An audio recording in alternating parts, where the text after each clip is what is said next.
Hello मित्रांनो, आम्ही त्या दिवशी मेला बघायला गेलो होतो. तो मागचा व्हिडिओ तुम्ही बघितलाच असेल. काय झालं ना, त्या दिवशी काही कारणामुळे जलपरी शो बंद होता. मग आम्हाला स्पृहाला आणि स्नितिकला दाखवता आलं नाही, म्हणून आम्ही आज परत गेलो. स्पृहा खूप जास्त एक्सायटेड होती. जलपरी कशी असते, ती काय करते, ती माझ्यासोबत बोलणार का, असे भरपूर प्रश्न ती विचारत होती. मग जेव्हा तिने स्वतः बघितलं तेव्हा ती खूप खुश झाली. जलपरीसोबत बाय करायला लागली. स्नितिक छोटा असल्यामुळे त्याला जास्त समजत नव्हतं, काहीतरी नवीन होतं म्हणून तो बघत होता. स्पृहा स्नितिकला सांगत होती, ही जलपरी आहे, बाय बाय कर. थोडा वेळ दोघांनी पण मन लावून बघितलं. नंतर आम्ही बाहेर आलो.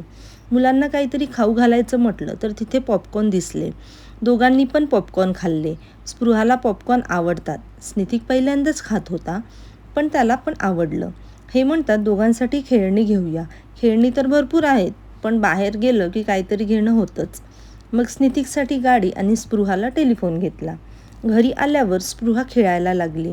ते वाजल्याबरोबर स्नितिकला पण तेच पाहिजे होतं आणि स्पृहा पण त्याला देत नव्हती. दोघांना पण एकच खेळणं पाहिजे होतं. शेवटी स्नितिकला समजावलं, मग तो गाडी खेळायला लागला. जलपरी शो बघण्यासाठी आम्ही मेला बघायला 2दा गेलो. व्हिडिओ आवडला असेल लाईक करायला विसरू नका आणि व्हिडिओ शेवटपर्यंत बघितल्याबद्दल थँक्यू सो मच.